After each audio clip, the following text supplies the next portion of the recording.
نبی پاک علیہ الصلوۃ والسلام کو ایک تحفہ دیا گیا، اور وہ تحفہ کیا ہے؟ نماز کا تحفہ دیا گیا۔ اچھا، نماز کی اہمیت کو سمجھو، اور احکام جو ہے نا شریعت کے، وہ زمین پر جبریل امین لے کر آئے، حج، روزہ، زکوٰۃ، بہت سارے احکام وہ آسمان سے جبریل امین آتے تھے، مگر نماز کی اہمیت سمجھو کہ نبی پاک کو عرش پر اور اس کے بھی آگے بلا کر یہ تحفہ دیا گیا۔ یہ تحفہ وہاں دیا گیا تاکہ اندازہ ہو کہ اس کی اہمیت کیا ہے۔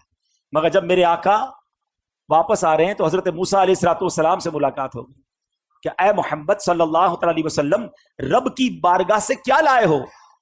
پیارے آقا فرماتے ہیں کہ مجھے 50 نمازیں میری امت پر فرض کی گئی ہیں۔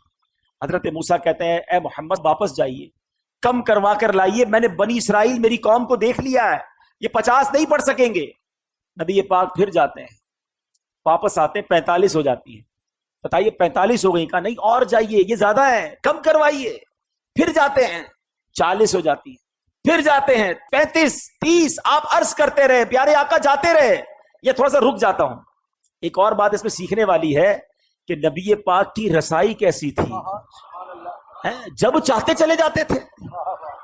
یہ ایک بار جانا نہیں ہوا، کسرے دنا تک کس کی رسائی، جاتے یہ ہیں آتے یہ ہیں، پھر جاتے یہ ہیں آتے یہ ہیں۔ یہ کیسا کنیکشن تھا، یہ کیسی اجازت تھی۔ اچھا، ایک اور عشق والی بات علماء کہتے ہیں کہ حضرت موسیٰ نے ہمارا تو بھلا کیا ہی کیا، اپنا بھی ایک بھلا کیا تھا۔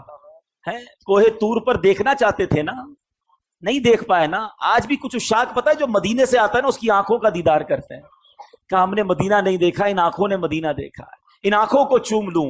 حضرت موسیٰ پیارے آقا کی ان آنکھوں کو دیکھنا چاہ رہے ہیں۔ حضور ذرا پھر دیکھ کر آئیے، میں پھر آنکھیں دیکھ لوں۔ آپ پھر اللہ کی بارگاہ میں جائیے، میں پھر آپ کی آنکھیں دیکھوں۔ بار بار نبی پاک جا رہے ہیں، آخر 5 ہو گئیں۔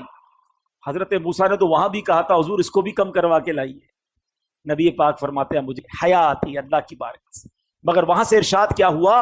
حدیث پاک ہے کہ جب 50 سے 5 کر دی گئیں تو آواز دی گئی اے محبوب ہماری بات نہیں بدلتی، آپ علیہ الصلوۃ والسلام کے لیے ان 5 کے بدلے میں 50 کا ثواب ہے۔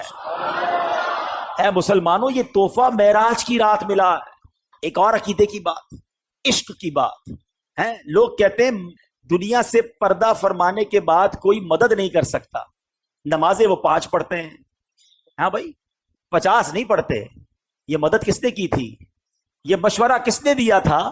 حضرت موسیٰ علیہ الصلوۃ والسلام نے۔ وہ تو پردہ فرما چکے تھے۔ تو اگر مدد مانگنا غیر اللہ سے اور وہ بھی دنیا سے چلا گیا غلط ہے، تو پھر ان لوگوں کو تو 50 پڑھنی چاہیے۔ ہم تو مانتے ہیں بھائی کہ اللہ والے دنیا سے جانے کے بعد بھی مدد فرماتے ہیں۔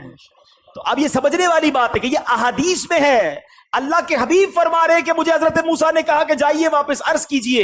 تو اس کا مطلب یہ ہوا کہ اللہ کے نیک بندے اور انبیاء تو سبحان اللہ، انبیاء، صحابہ، اولیاء اللہ کے کرم سے یہ دنیا سے پردہ فرمانے کے بعد بھی مدد کرتے ہیں۔